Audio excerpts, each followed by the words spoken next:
Hello, welcome to World Talks on TVP World. I'm Adam Jasser. Ukrainian President Volodymyr Zelenskyy said after talks with President Donald Trump that they made progress on common terms of a peace deal with Russia.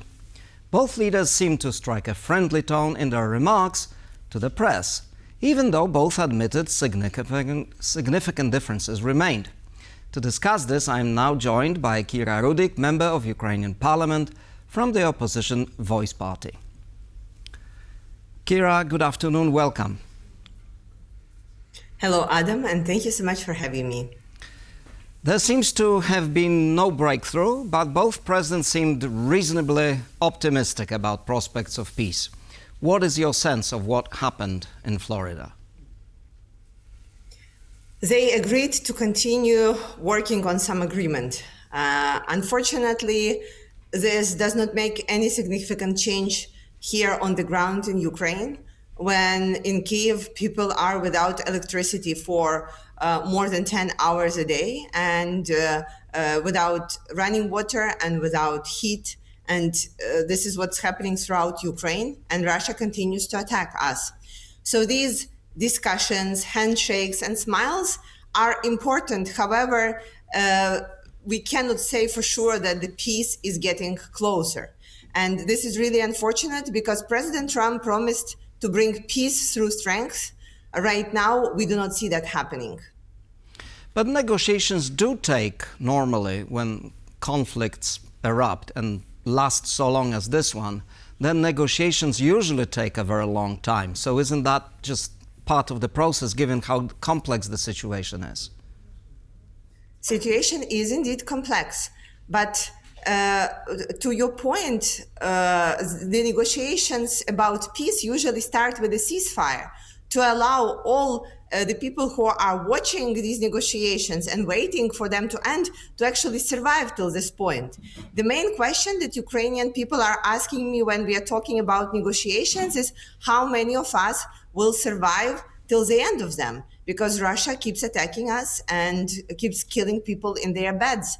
So this is a huge defeat on the diplomacy side.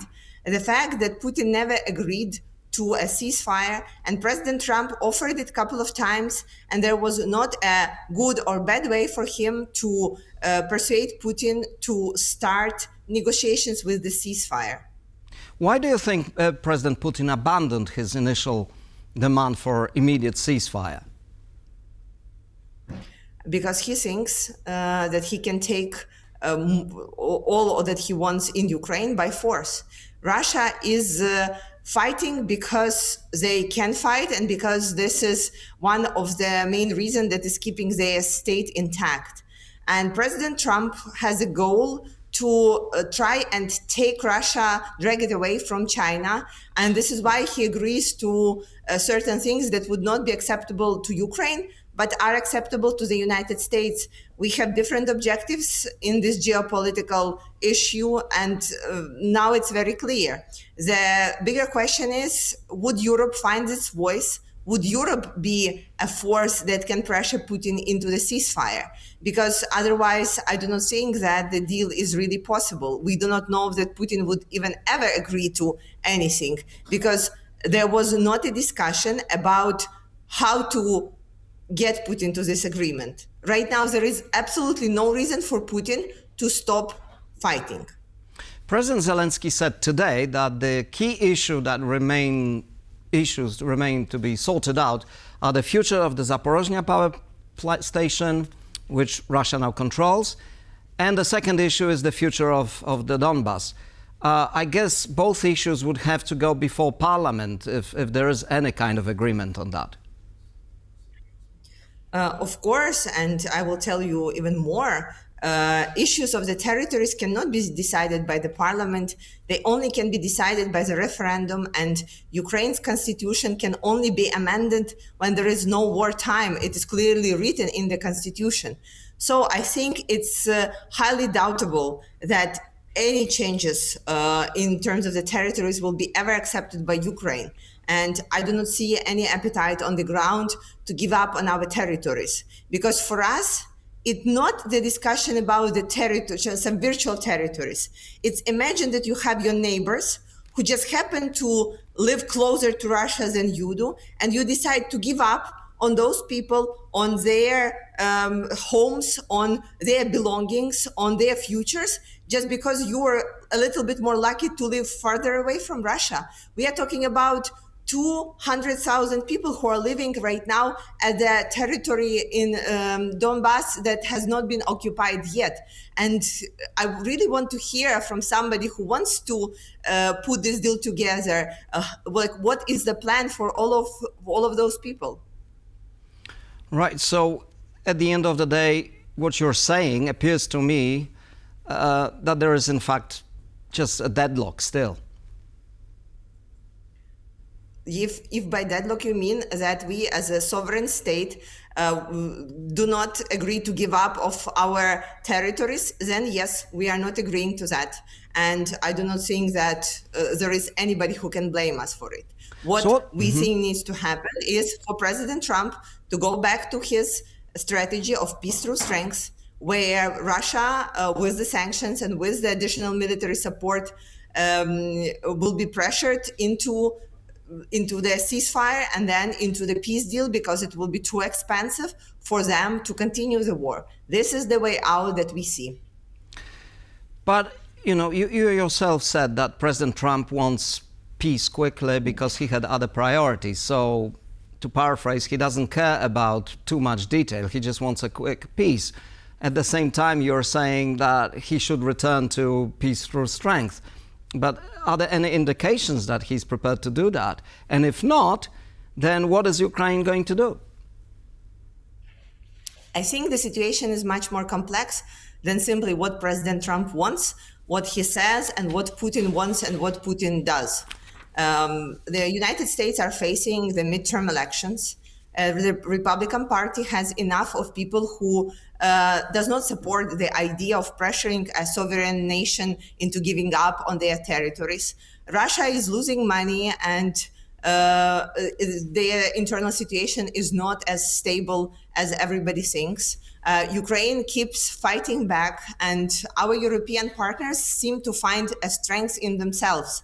There are really many moving pieces, and the fact that we are declining to give up and declining to give up on our territories is something that we are ready to fight for, and we continue doing this. So President Trump has said many different things, and his position has changed really lots of times. President Zelenskyy has his goal, which is not to allow American administration to blame Ukraine for not wanting peace. And he is doing it very well. And we, as people's representatives, as Ukrainian parliament, are doing what is on us, finding a way to support our army and not giving up on an inch of Ukraine's territory. Right. I want to touch upon one point you made, actually quoting General Budanov, the head of Ukrainian intelligence, who just said that Russia may be realizing that the cost of continuing the war is too high and that some people around Putin want to settle. Do you share this assessment?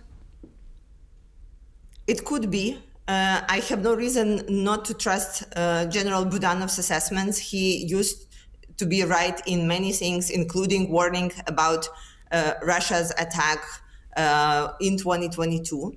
However, again, we cannot build our strategy on the fact that Putin will die or that Russia will collapse.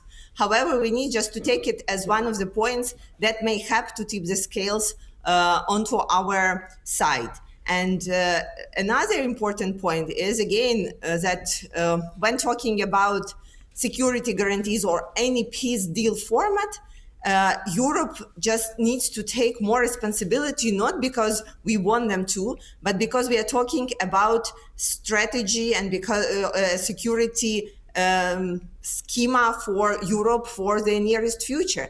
Basically, if Ukraine gives up on any territories, it will mean for you, for Poland, it would mean that Russia gets like 200 kilometers closer to you, to your borders. And I don't think that that's what anybody wants.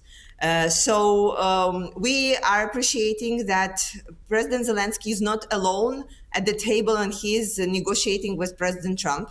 However, on anything going on, and moving forward, we will need to see details. Adam, we see that the security guarantees, which is the most important part, is just written in this plan with one line. There should be security guarantees. Excuse me, this is not enough for Ukrainian people to commit to that or to accept this as something that we can go with. Well, we in Poland understand the meaning of security guarantees because we remember what happened in 1939. But going back to Zelensky and his negotiating with Trump, we saw polling numbers from Ukraine last week showing that General Zaluzhny, the former head of Ukrainian armed forces, is favorite to replace President Zelensky if and when elections are held at some point. Why is Zelensky not cruising to re-election? Because he understands that elections will be devastating and it can tear the country apart. Even if I remove the legal side of the process, which is very complicated, there is a huge threat that Russia will use all their forces to influence those elections, as we have seen in other countries like Moldova and Romania. And we will end up as a country that, as Putin said, he's interested to have a prosperous Ukraine, etc., etc. So there is a huge, the idea of election poses a super huge threat, starting from what would happen with our army, which is about 1 million people right now, how to ensure that they can vote and then that they can run as well, up to having millions of people outside the country. And by the way, Putin said that it's 5 to 10 million of Ukrainians in Russia right now, which is obviously not true, but he will try to make it true, perhaps by different ways to influence that. So we are not ready for elections right now. We will not be ready until there is a definite peace deal. And if this peace deal will be good for Ukraine, then President Zelensky's rating can change. Right. But, you know, there's Kira, unfortunately, we have to finish now. Thank you very much for joining us again and explaining this to us. Thank you. Goodbye. Thank you very much for watching World Talks with Kira Rudik, and stay with us for more news and analysis.